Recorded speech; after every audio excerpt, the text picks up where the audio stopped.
All right, Dope Tech, one of my favorite series. It's the most fun because we get to bring together a bunch of different things that all have something in common. A bit of a theme, if you will. And the theme for this one is a little bit different. All the items we're gonna do in this video, I had rock bottom, super low expectations for. That's just the way it was.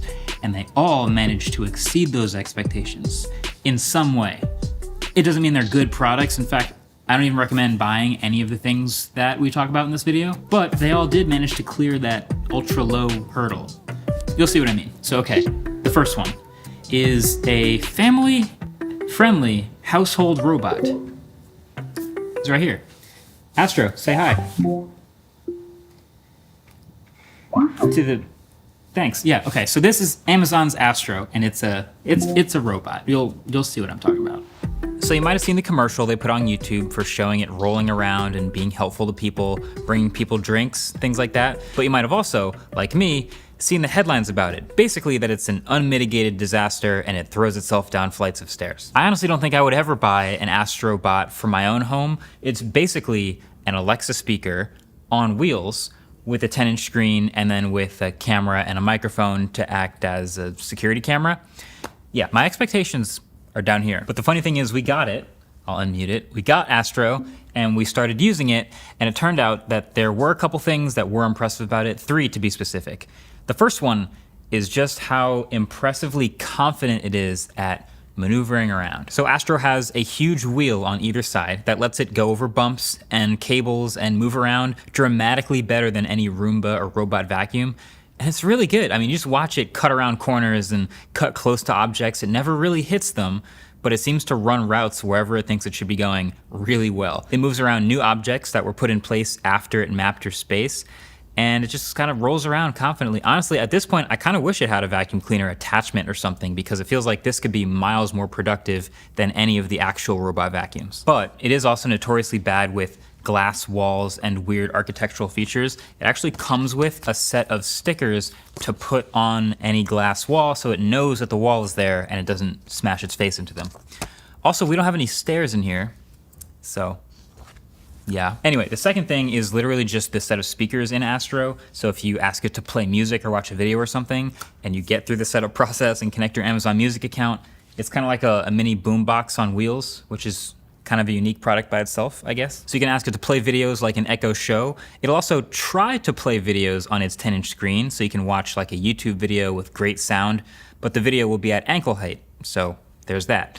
It also randomly likes to remind you that it can act like a bird or a whale, and then it'll actually do it loudly. But the last thing just has to do with the screen they put on this thing, where the face is. Now, it's not that it's a particularly bright or high resolution or high refresh rate screen, no. It's got a 5-megapixel camera on it that's not amazing. You know, it's designed to just quickly look around and recognize people, but it also gets that wrong all the time too. So what's impressive about the screen? Well, it sort of acts like a face, like a human-like character all the time. It looks at you, it has these expressions. It's muted right now, so it looks like it's asleep.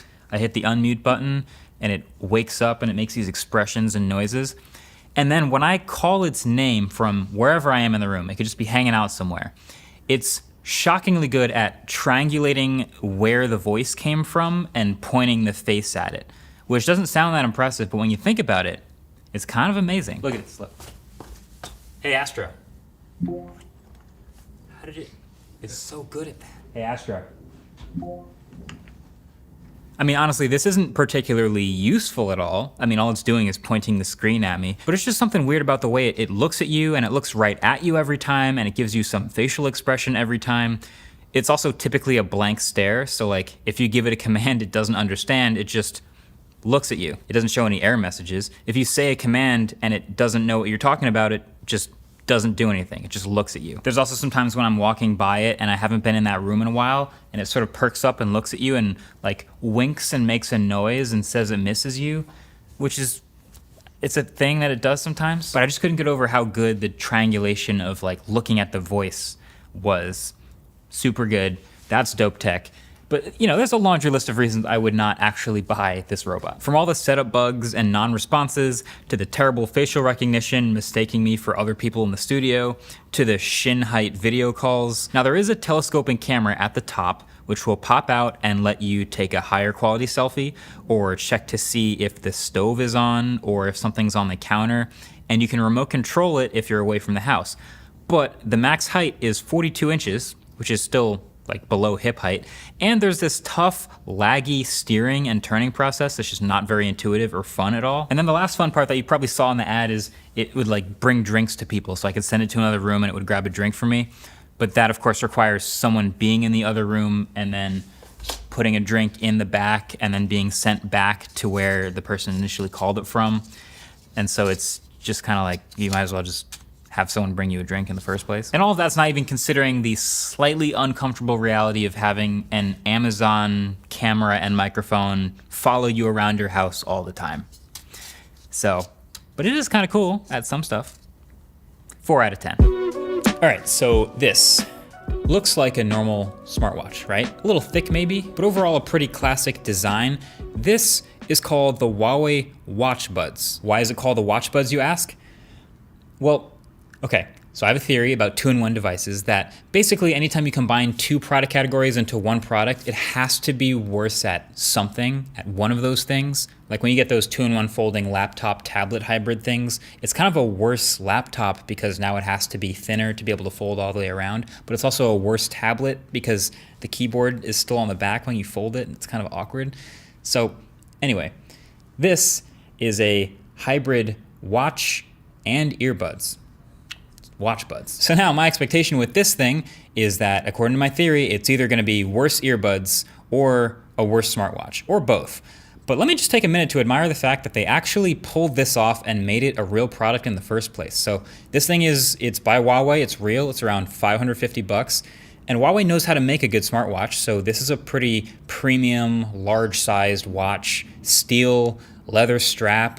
It is kind of heavy, but it doesn't look too ridiculous on your wrist, just like a normal thick premium smartwatch, until you hit that knurled button right there at the bottom, and it opens up and reveals your earbuds.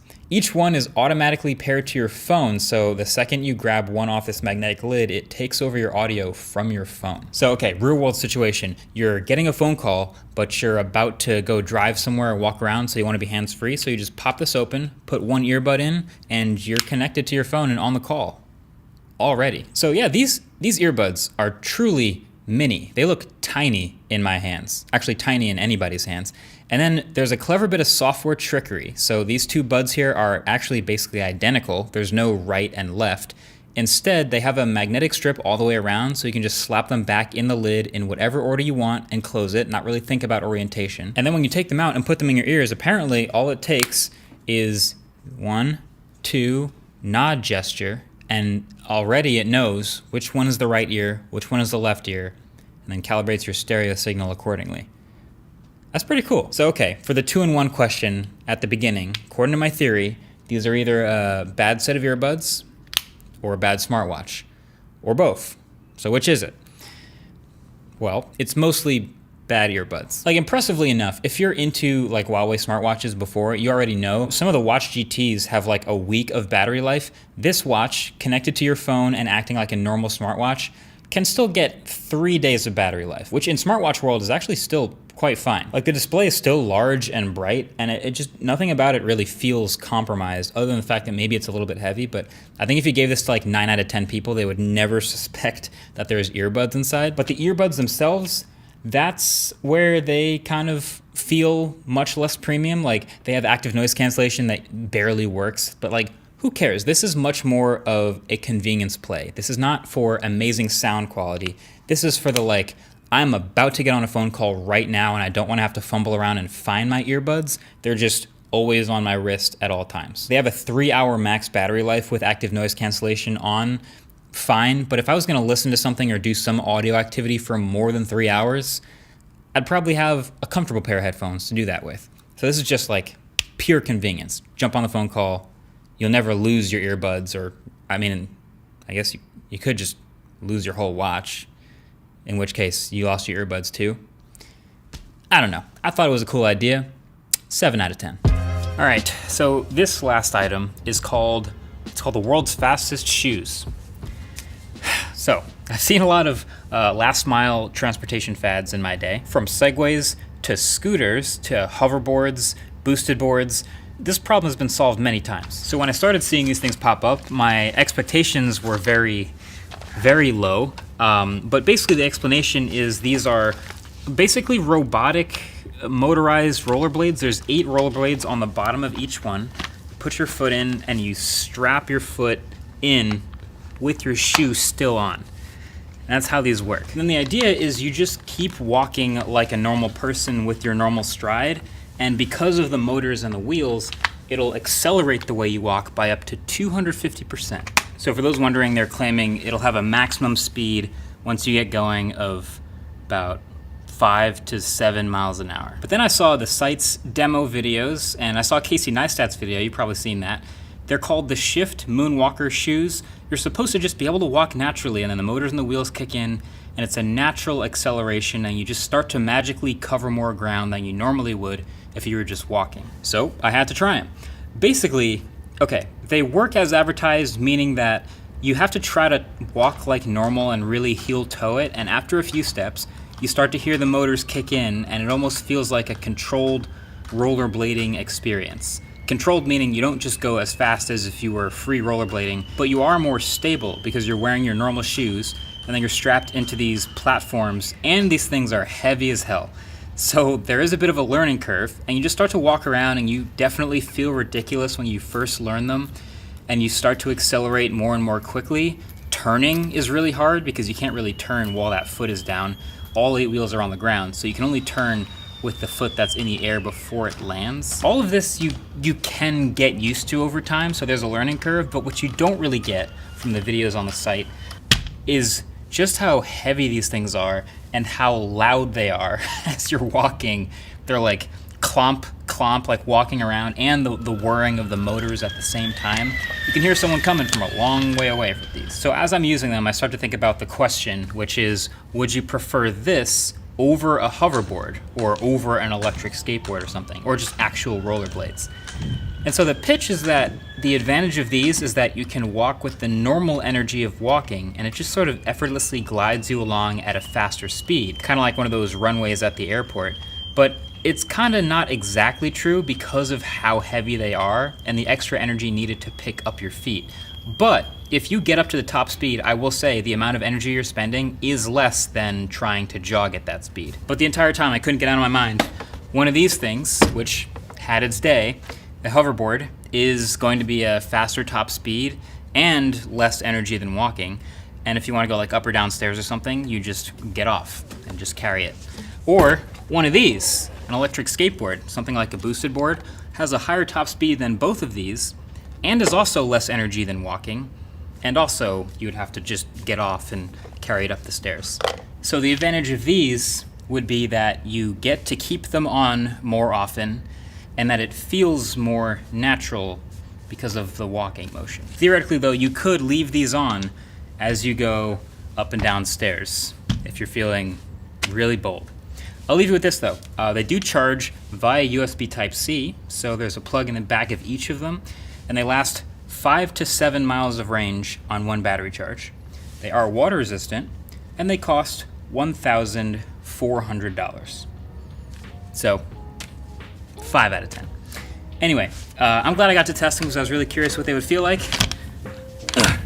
Let me know what you think I should test next on Dope Tech. Thanks for watching.